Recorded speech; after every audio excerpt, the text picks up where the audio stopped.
from September 1992 to December 2025. The cast of Hélène et les Garçons have entertained us with their wacky, romantic, and thrilling adventures. Join me as we start from the beginning and revisit France's favorite forever show. So, we are skipping a filler episode called Mon cœur balance. Basically, what happens is that one day we find out that José is dating Nathalie. Probably to keep her away from Nicolas. It's really hard for me to explain gender politics to millennials and under, because you guys would not believe the kind of stuff guys used to get up to. So anyway, so José is dating Nathalie, and I think that at least when I saw the episode and now that I'm watching it again as an adult, I sincerely believe that Nicolas told José, why don't you date her? Because Christian and I cannot deal with this woman. She's so hot, kind of situation. You have her, please, I begs you. So José is dating Nathalie, but Helen, who has once more chosen to believe Nicolas. So if you remember, in a past episode, Nicolas bought a jacket from his brother. So he says, and Helen found a note in the jacket pocket implying that the owner of the jacket had slept with some woman and had basically ghosted her, what we call today ghosted her. And she sent him a note saying, oh, I've been thinking about you since you left my arms, kind of situation. And she thought it was from Nicolas, and Nicolas swore up and down that it was his brother's note. 2 episodes later, Nicolas, worrying that he's turning into like husband material, decides to go stick his tongue in Nathalie's throat, gets caught, and now José is dating her. You see what I'm saying? So Nathalie and Nicolas basically they couldn't show it on screen, but basically dry humping in the garage of doom. But Helen is jealous of Nathalie because she is pursuing a relationship with Nathalie. So Nathalie is very sincere. Anyway, we will find out more about Nathalie in future episodes, but Nathalie is kind of like, look at him. Look at José. Look at the hair. Look at the smile. Look at the legs. Look at the hands. Who doesn't want that? Call me. I'm just kidding. Lord of his mercy. Philippe Vasseur, please do not call me. I know you're happily married. I said, goddamn.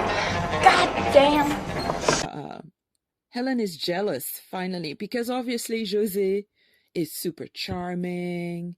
He's sexy. He drinks tomato juice, But we are going to skip over one episode because it's just blah, blah, blah. It's pointless. It's one of those comedy episodes. Okay. So it's one of those episodes where probably management is watching, if you know what I'm saying. Like, ooh.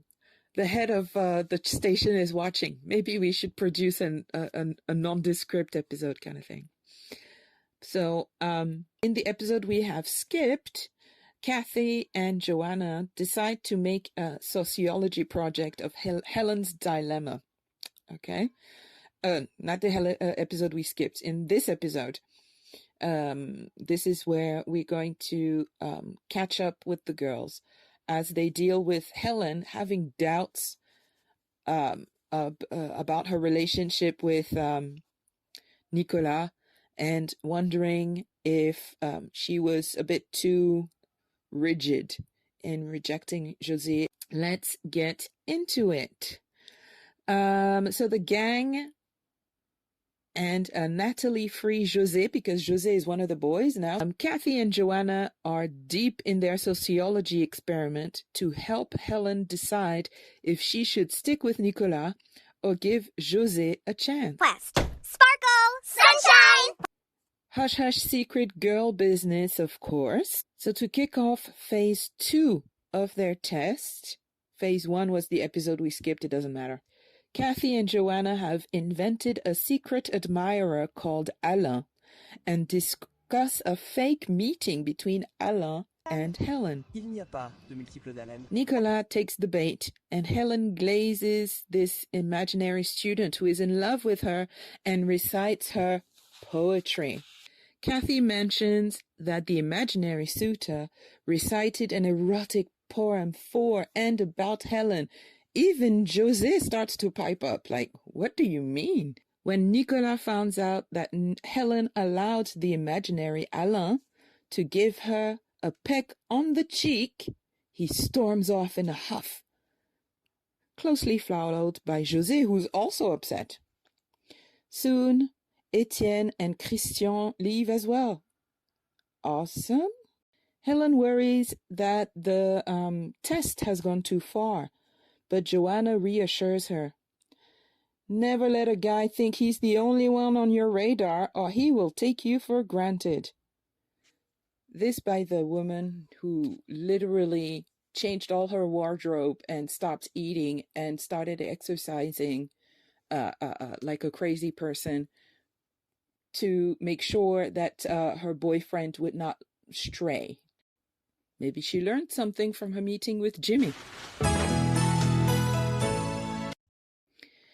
In the Dexter den where music goes to die, the lads are pretending to have rhythm. Nicolas makes a mistake with his guitar and says that the situation with Helen and this totally real Alain guy is bumming him out. Cricri observes that they are too submissive with their girlfriends, unlike him, who treats Joanna like dirt on occasion to keep her on her toes. Etienne swears it's a setup, because it's so unlike Helen to behave this way. Kathy and Joanna arrive to get phase 3 going, claiming that they can't find Helen anywhere.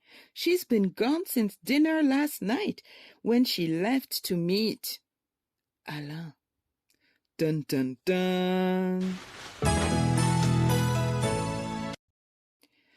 At the boys' improbably luxurious student accommodation, Nicolas is incapable of sleep. The idea of Helen and the totally real Alain guy is driving him nuts. At last, their piano phone rings.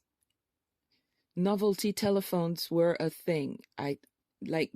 I remember this phone. So the back of the piano where the chords would be, that was the receiver that you put against your face and you talk into, and then the numbers 0 to 9, pound, which we call now hashtag, star, and maybe memory or redial, whatever. Those were the keys. Amazing phone. You kids with your cell phones have missed out on amazing telephone technology. The Swatch phone that was see-through. Oh my God. I begged for that phone. I wanted that phone like you cannot understand. I wanted that phone. How can I tell you? I wanted that phone. Look at it. You can see all the insides. And it used to like when it rang, it made lights, like the kids' shoes when they walk. Oh my God. If you brought this phone to me today, I will plug it in my wall, even if it doesn't ring. I will find a way to make that phone my phone. Cell phones ruined everything. Anyway, moving on. And it's for Nicolas. It's José who can't sleep and invites Nicolas to go drinking instead. Television drinking, eh? Television drinking on a kids show that is shown on mainstream television, one of the 3 national television stations in broad-ass daylight in the afternoon, when all the kids are out of school. So there's drinking and then there's tomato juice. Helen is also pacing in her improbably luxurious student accommodation. She is frustrated and anxious. Helen asks Kathy if she would forgive Etienne if he pretended to fall in love with someone new. Our petty queen admits that she would most likely tear him a new one. Joanna picks up that Helen is only worried that Nicolas may not forgive her for allowing the test. Ha ha! Realizing that she only cares for Nicolas' feelings, Helen stops crying. The test is a success.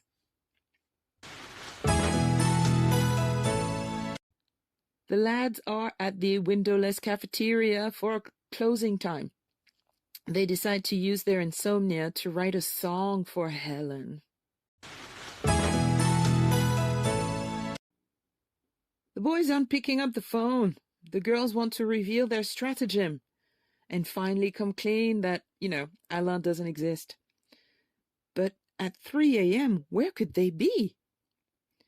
They decide to go around town to find them before Nicolas pulls a Ross. We were on a break! The trio are at the cafeteria the next morning at 6. They walked all over town but couldn't find the boys. The boys arrive for breakfast after a night of music, finally. In the Dexter Den, the lads play the music they created for Helen. It's Pour l'amour, the main title song. I can't play it. Okay, here are the lyrics. A girl has a heart that is full of songs, which bloom again in all the seasons, for the love of a boy. A girl has her eyes full of happiness when one morning she feels her beating heart for the love of a boy. So yeah, strong feminist message. But it was the days. Them were the days. So where were we? Yes. So they wrote the main title song for Helen, so she wouldn't cheat on Nicolas or ditch Nicolas for a man who doesn't exist. That's basically the whole thing. So, when will you write a pretty song for me, Cri-Cri? He never says that he will or that he would, but there is some very intense foreshadowing. So he says, someday I'll write one for you if you're really, really nice. Etienne says he wrote music for her too, but he will play it for her when they are alone. It's probably involving some flutes and pipes. Finally, José says he has written quite a few songs, but is still looking for someone to sing them to. Excuse me, sir? You said that you wrote a song for Helen already, so I have a feeling that he wrote this song for Helen and that Nicolas just wrote the music. I have a feeling. Because it's José and he's my favorite, and yeah.